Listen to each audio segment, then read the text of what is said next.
Bueno, buenas tardes. Eh, Vamos a continuar con la segunda parte de lo que era la unidad 3 en el área de embriología, que estuvimos viendo lo que era la segmentación, que es la primera semana del desarrollo, segunda semana, y hoy nos toca la tercera semana del desarrollo. Vamos a hablar entonces de las malformaciones congénitas. Como introducción, podemos contar que las características de los seres vivos, es decir, su fenotipo, van a encontrar determinadas por lo que es la interacción de la información genética y el medio ambiente. La información genética va a estar constituida por lo que es el ADN nuclear y el ADN extranuclear, es decir, el ADN mitocondrial. La totalidad de la información genética de un individuo constituye lo que es el genotipo. La importancia de poder estudiar las malformaciones congénitas radica en la importancia médica y social en estas malformaciones porque representan una alta incidencia de lo que son abortos y la mortalidad perinatal y mortalidad infantil. Entonces, como definición de lo que es una malformación congénita, vamos a decir que son trastornos del desarrollo que se manifiestan en el momento del nacimiento. Vamos a tener como causa la falla en uno o en varios mecanismos del desarrollo, siempre presentes en el momento del nacimiento. Vamos a tener como causas factores de tipo ambientales que representan el 15% y vamos a incluir a los fármacos, contaminantes ambientales, infecciones de tipo virales, infecciones de tipo maternas como pueden ser la diabetes, obesidad, un 30% que es que representan los factores genéticos y vamos a incluir todo lo que son las cromosomopatías de tipo numéricas y estructurales y también las mutaciones de tipo génicas. Alrededor de un 55% tiene que ver la combinación de lo que son los factores ambientales y los factores genéticos, llevando a un tipo de herencia que la llamamos multifactorial, es decir, la predisposición genética y un factor ambiental que gatille lo que es la enfermedad. También es para destacar que no existe en la actualidad una clasificación unánime para poder hablar de malformaciones congénitas.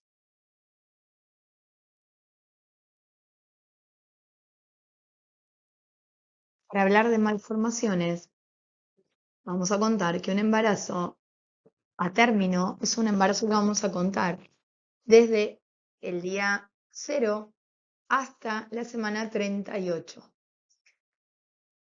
Y vamos a ver esta curva, qué es lo que significa. Bien, del día 0 hasta lo que es la tercera semana de formación, vamos a llamar este periodo como un periodo preembrionario. Es un periodo donde si actúan agentes teratogénicos pueden generar la pérdida del embarazo. Pero también puede ocurrir, este concepto es un concepto interesante porque se llama estas semanas desde el día 0 hasta la tercera semana que aplican un concepto que se llama todo o nada. Es decir, que si hay una noxa que actúa, puede generar un aborto de tipo inaparente porque probablemente la mujer no sepa que está embarazada o que el embarazo siga su curso y baje la velocidad de crecimiento, luego la recupere y no tenga ningún tipo de consecuencia. Si un embarazo se pierde en este momento del desarrollo del día 0 hasta la tercera semana, lo más frecuente o alrededor de un 50% es que se pierda entre los días 5 y 6 de la fecundación y esto genere lo que dije con anterioridad que se llama aborto inaparente. De la semana 3 a la semana 8 hablamos de un periodo embrionario. Este periodo embrionario es un periodo donde es un periodo muy crítico porque se van a formar todos los órganos. Es el periodo de la organogénesis, embriogénesis y organogénesis. Es el periodo más crítico si actúa algún agente teratogénico sobre esta parte del embarazo, de la tercera a la octava semana. Recordemos que el 15% de los embarazos aproximadamente se van a perder entre lo que es la semana 3 y la semana 12, entre la 8 y la 12. Esos abortos que se producen, la mayoría de los casos, o más de un 60%, tiene que ver con cromosomopatías. Pasada la semana 8, vamos a entrar en un periodo desde la semana 8 hasta la semana 38, que es un embarazo a término, con lo que denominamos periodo fetal. Es decir, todo lo que se formó durante la tercera o la octava semana empieza a crecer. Es decir, que si se formó mal en esta tercera semana, va a seguir creciendo mal. Si acá actúa un agente teratogénico, va a ser menos grave que si actúa en este periodo crítico. Pero de todos modos, durante estas semanas, si actúa algún agente, también tiene implicancias. Es decir, por ejemplo, el cerebro continúa su formación y si tengo en este periodo un agente viral con compromiso a nivel del cerebro, puede también desencadenar malformaciones. Es decir, que ningún periodo del embarazo está totalmente indemne a una malformación. Lo que nos tiene que quedar de concepto es que en la semana 3 a la semana 8 es el periodo más crítico.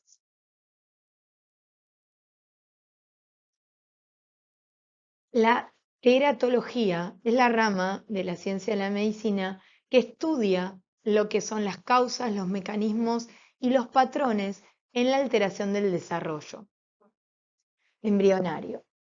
¿Sí? Esta ciencia surgió a partir de 1941, cuando se publicaron los primeros casos que demostraban la relación entre un agente ambiental, como puede ser el virus de la rubiola, que podía desencadenar defectos congénitos graves en el recién nacido, como es las cataratas, las alteraciones cardíacas y la sordera, si la madre presentaba la infección durante el periodo crítico.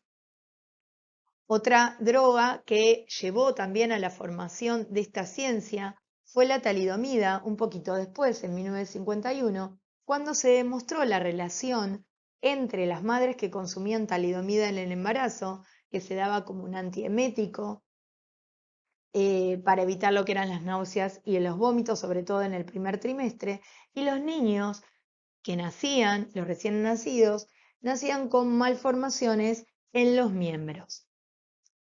No existe en la actualidad una clasificación unánime de malformaciones congénitas y a continuación nosotros vamos a describir una que nos parece didáctica, que es cuando las malformaciones se clasifican de acuerdo al tipo de afectación, si es individual o el tipo de afectación es grupal, si la alteración se da en el periodo del desarrollo, que va a provocar lo que es una malformación, una deformación o una disrupción, cuando el tipo de alteración que se produce en el desarrollo es a nivel histológico, es decir, se va a producir una displasia o hipoplasia o en grados más severos una agenesia. Otra clasificación que surge es de acuerdo o según los órganos que se encuentran comprometidos. Vamos a hablar de lo que es una secuencia, síndrome o asociación. Dentro de las malformaciones congénitas, vamos a hablar de aquellas que son anormalidades individuales en las alteraciones del desarrollo. Vamos a hablar de las malformaciones. Todo defecto morfológico de un órgano o parte de un órgano por falla en lo que son los mecanismos biológicos del desarrollo formará lo que es una malformación. Un ejemplo, vamos a tener la anencefalia y otro ejemplo puede ser el coloboma de iris. Otro ejemplo dentro de lo que son las alteraciones estructurales individuales en el desarrollo, tenemos la deformación.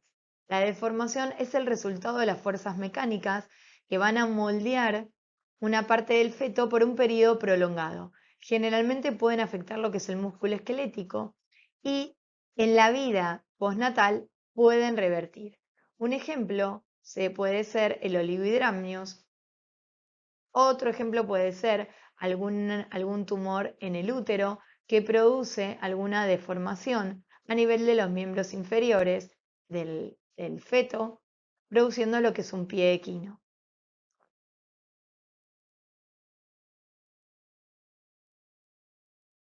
En el caso de la disrupción, es una alteración morfológica de estructuras ya formadas, generalmente por una isquemia o por bandas o por bridas, ¿sí?, amnióticas, desgarros que se pueden producir a nivel de lamnios, que se pueden enredar en una parte del feto. Lo más frecuente que esto ocurra es a nivel de las extremidades, sobre todo inferiores, y de los dedos. El resultado puede ser desde una constricción que se puede producir, produciendo lo que son deformidades, hasta lo que es la amputación de los miembros o parte de los dedos porque se generó isquemia.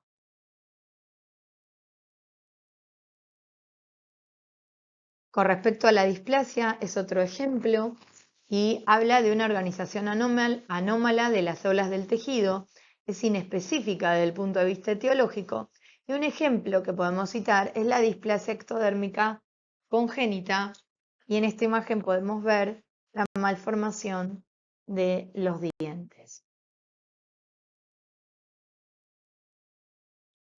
Los defectos que afectan a más de una estructura grupal, vamos a hablar del patrón de secuencia, el síndrome y la asociación. El patrón de secuencia es el conjunto de alteraciones morfológicas que derivan de una anomalía inicial. Un ejemplo, tenemos la secuencia de Potter, es decir, que frente a un oligohidramnios, que puede ser la causa de una agenesia renal, obstrucción de los uréteres o pérdida crónica de líquido amniótico, estas tres causas llevan a lo que es el oligohidramnios, puede producir una compresión fetal a nivel de la cara, puede producir una alteración facial y deformación en las extremidades. Recordemos que la baja cantidad de líquido amniótico hace que el feto se pegue a la membrana amniótica. Otra de las causas del oligohidramnio que puede generar es el poco desarrollo pulmonar, es decir, la hipoplasia pulmonar. Esto genera una insuficiencia respiratoria, pudiendo ocasionar lo que es la muerte. Con respecto al síndrome, es un grupo de anomalías que ocurren juntas y tienen una causa común específica y que a través de múltiples vías del desarrollo generan una alteración. Este término está relacionado con que se estableció el diagnóstico y también se conoce lo que es el riesgo de recurrencia. La asociación es la presentación no aleatoria de dos o más anomalías que se presentan juntas con más frecuencia que si se presentaran en forma simple y al azar, pero la causa no se pudo identificar. Un ejemplo sería la asociación Bactrel, que son anomalías vertebrales, atresia anal, defectos cardíacos, fístula traqueoesofágica, alteraciones renales y defectos en lo que son las extremidades. La causa no se pudo identificar.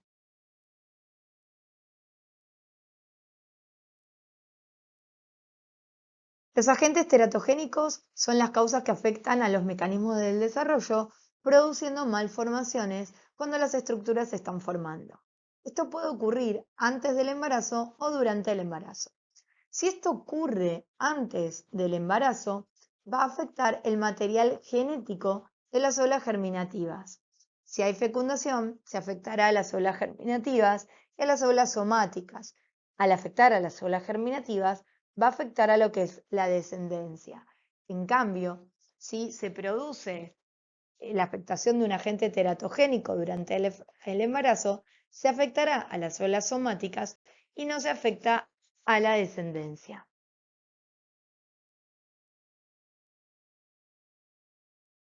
Los agentes teratogénicos los vamos a clasificar como sustancias ionizantes, sustancias químicas, agentes infecciosos, cuando hay afectación nutricional o a nivel metabólico de estos agentes teratogénicos, cuando producen reacciones de tipo autoinmunes y factores teratogénicos que afectan lo vinculado con lo que es la madre y el padre.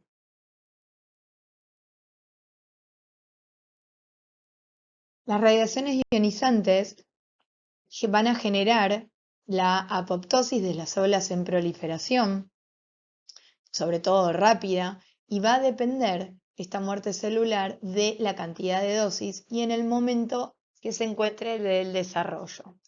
Las radiaciones pueden ser con fines médicos o pueden ser con fines bélicos.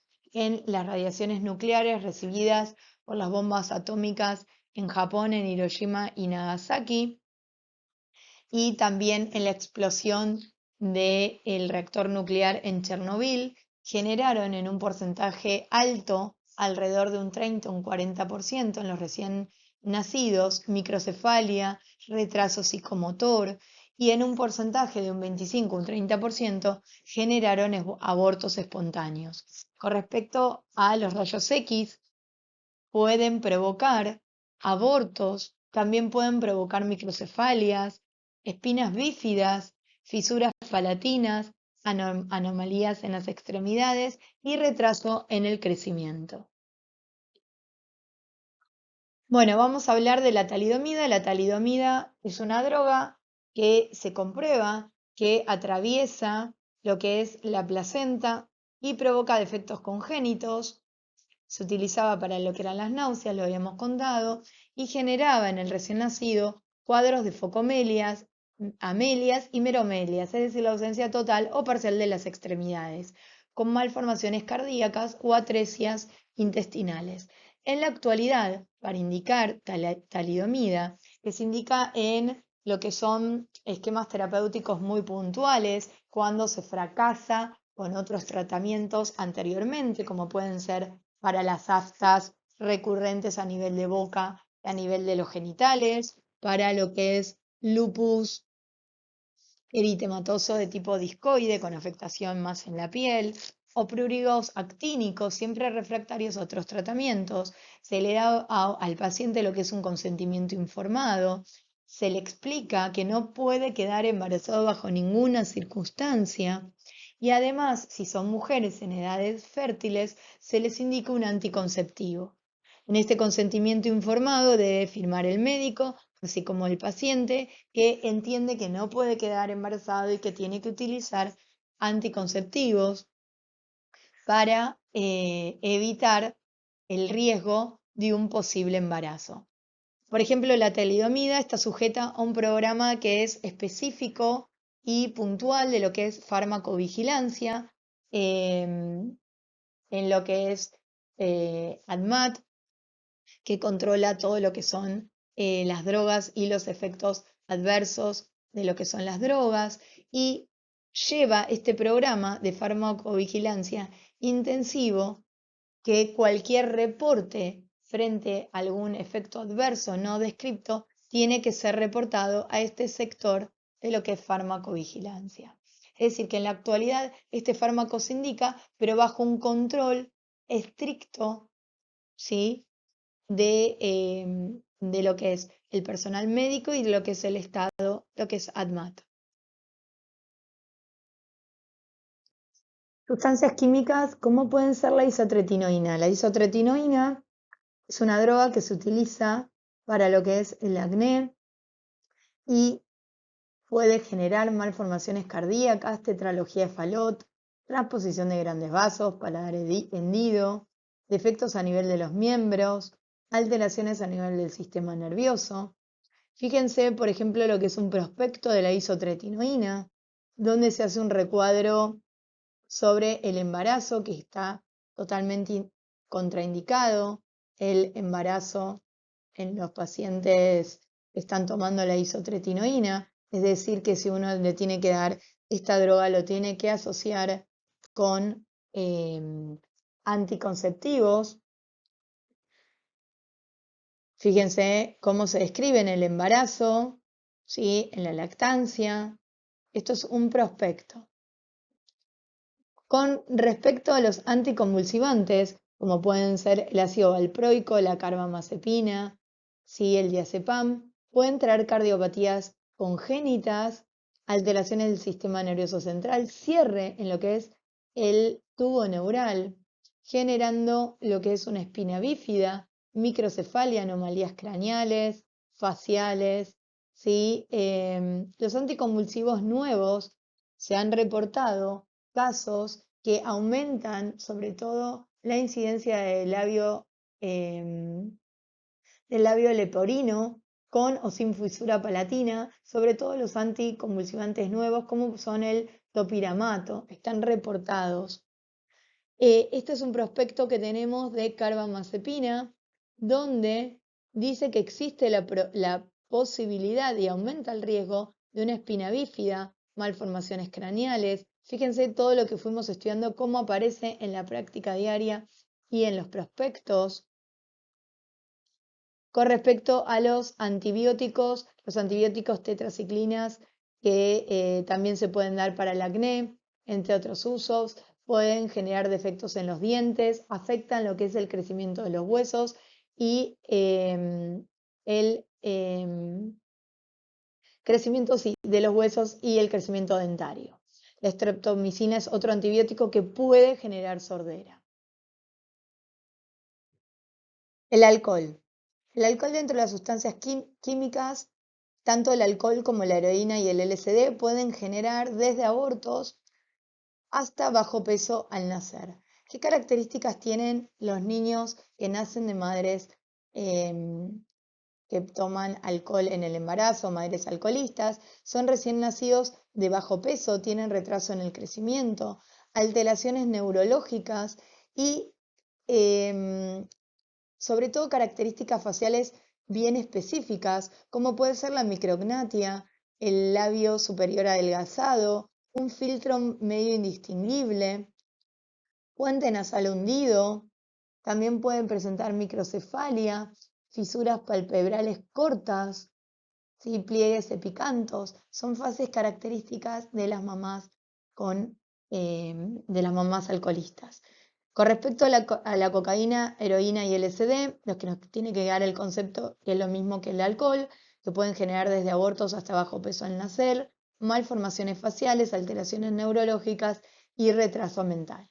Con respecto al tabaco, se vio mayor incidencia en lo que es el labio leporino y paladar hendido, defectos cardíacos como pueden ser la transposición de grandes vasos, la CIA, la estenosis pulmonar, persistencia del tronco arterioso.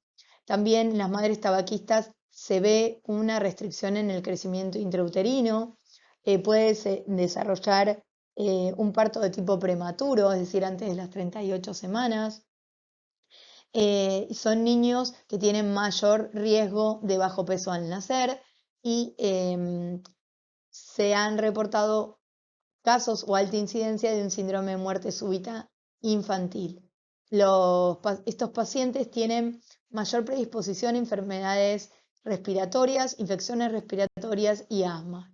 Las anfetaminas también generan malformaciones cardíacas, paladar hendido y labio leporino.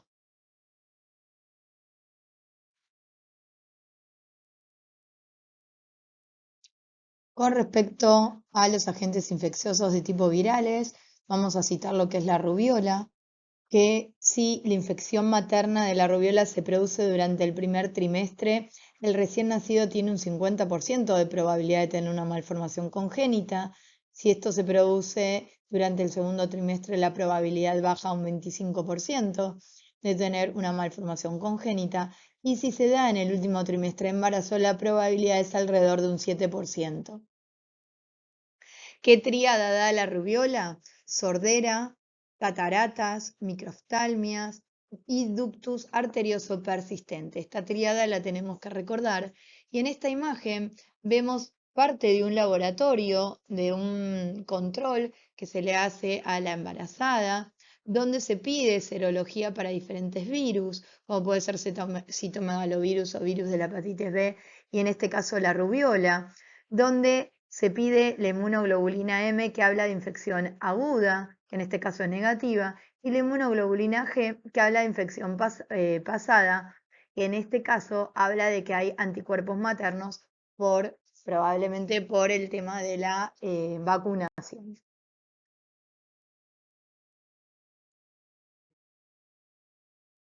Otro de los agentes infecciosos a recordar es el virus del citomegalovirus y de la toxoplasmosis. El citomegalovirus en la madre es asintomático, pero en el feto, en el momento del nacimiento, puede ser asintomático o intraembarazo puede ser mortal. Puede generar lo que es sordera, deterioro visual, retraso mental y convulsiones. La toxoplasmosis se adquiere por lo que es la ingestión de carne vacuna o porcina infectada o por vegetales contaminados o también por las heces de los gatos. Se transmite al feto durante la segunda mitad del embarazo cuando el parásito puede atravesar la placenta. ¿Qué es lo que origina? Microcefalia, puede originar calcificaciones cerebrales, que es bastante característico. Además puede generar hidrocefalia y microftalmia. Este es otro ejemplo de otro laboratorio que se hace como screening y control a las embarazadas, donde se pide el citomegalovirus, hablando de infección activa, que es la IgM, y hablando de infección pasada, que es la IgG. Lo mismo para la toxoplasmosis. Y de esta forma se va controlando a las embarazadas con las diferentes serologías. El virus de la varicela provoca defectos en la cicatrización cutánea, hipoplasia de las extremidades, retraso mental, atrofia a nivel de los músculos y también retraso en el crecimiento intrauterino. El virus del herpes simple puede provocar microftalmia, microcefalia, displasias retinianas y también calcificaciones intracraneales. El virus del HIV está caracterizado el recién nacido por presentar microcefalia y alteraciones de tipo faciales. La fiebre alta, es decir, la hipertermia, altera lo que es la neurulación, es teratogénica y puede originar anencefalia o la espina bífida. El virus de Zika puede afectar al final del primer trimestre, tiene mayor probabilidad de dañar al feto. La transmisión es por el mosquito hembra Aedes aegypti. Y en el recién nacido, acá tenemos el mosquito, y en el recién nacido provoca microcefalia intensa con sobreposición de lo que son las suturas craneanas, piel redundante a nivel de lo que es el cuero cabelludo, sobre todo en la parte posterior del hueso occipital, adelgazamiento de lo que es la corteza cerebral, con giros anormales y calcificaciones subcorticales, microftalmia, coloboma de iris puede provocar contracturas de tipo articulares y secuelas neurológicas con defectos motores y cognitivos.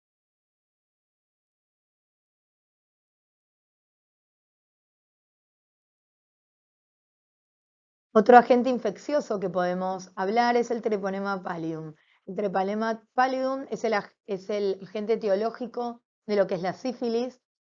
La sífilis, este treponema atraviesa la membrana placentaria y lo puede hacer a partir de la semana 6 a la semana 8 del desarrollo. Y el feto puede quedar afectado en cualquiera de las etapas de la enfermedad de la sífilis. ¿Qué manifestaciones fetales tengo? Puedo tener tempranas de la sífilis o puedo tener tardías. Las manifestaciones fetales son todas aquellas donde la sífilis no fue tratada. Y los recién nacidos pueden nacer con lo que es sordera congénita, alteraciones dentarias en los huesos, hidrocefalia, retraso mental y pueden presentar a nivel de la piel diferentes tipos de erupciones. Las manifestaciones fetales de la sífilis congénita no tratada se puede desarrollar en el recién nacido lesiones destructivas a nivel del paladar y el tabique nasal y lesiones a nivel de los dientes. También lesiones a nivel de la nariz, con una nariz que se denomina encilla de montar y insuficiente desarrollo a nivel de la mandíbula. Otras de las serologías que se piden durante el embarazo va a ser la BDRL, que va a indicar si es reactivo o no reactivo en relación a la presencia de treponema pálido. Fíjense todas las serologías que venimos nombrando, cómo se repiten en el estudio seriado que se le va haciendo a la embarazada para tratar de pesquisar este tipo de infecciones en el embarazo. Bien, como factores nutricionales y metabólicos que condicionan o que pueden predisponer a malformaciones congénitas, podemos nombrar el déficit de ácido fólico, que es la vitamina B, que origina lo que son las disrafias, el déficit de yodo, que sirve para la elaboración de las hormonas tiroides y puede originar creatinismo, retraso mental y además retraso a nivel del crecimiento óseo. Otro factor que podemos tener es las madres diabéticas que van a dar a luz a recién nacidos con peso alto, malformaciones cardíacas y pueden presentar defectos en el tubo neural. Los recién nacidos de las mamás obesas pueden presentar alteraciones a nivel del tubo neural. La fenilcetonuria, que es el déficit en la mayoría de los casos de la hidroxilasa, puede generar un aumento sérico de la fenilcetonuria, originando retraso mental, microcefalia y anomalías a nivel del corazón. Las malformaciones congénitas relacionadas con los factores relacionados con la madre y el padre puede ser la edad avanzada, tanto en la madre como en el padre, puede causar la no disyunción meiótica, es decir, lo que se produce en la ovogénesis o en la espermatogénesis, pudiendo tener un cigoto de 47 cromosomas o 45 cromosomas. El tipo de trabajo, la exposición ambiental, a lo que puede ser mercurio, plomo, solvente, alcohol, tabaco, puede desencadenar abortos espontáneos. También puede desencadenar esta exposición ambiental recién nacidos de bajo peso al nacer, síndrome Down y otro tipo de anomalías congénitas. Para finalizar, podemos hablar acerca de consejos responsables para la búsqueda de un embarazo, interrogar a lo que es la pareja sobre malformaciones genéticas, interrogar sobre el consumo de medicamentos, fármacos que esté consumiendo la pareja, enfermedades o enfermedades recientes, solicitar un laboratorio con grupo y factor para ambos progenitores, indicar ácido fólico 3 meses antes de la búsqueda, indicar en la consulta el consumo de carnes rojas bien cocidas, verduras bien lavadas durante todo el embarazo, vacunación antigripal y triple bacteriana para ambos progenitores y laboratorio con serología para descartar enfermedades de transmisión sexual como pueden ser la sífilis, que la descartamos con la BDRL, y test para HIV, tanto para la madre y lo ideal sería también para el padre.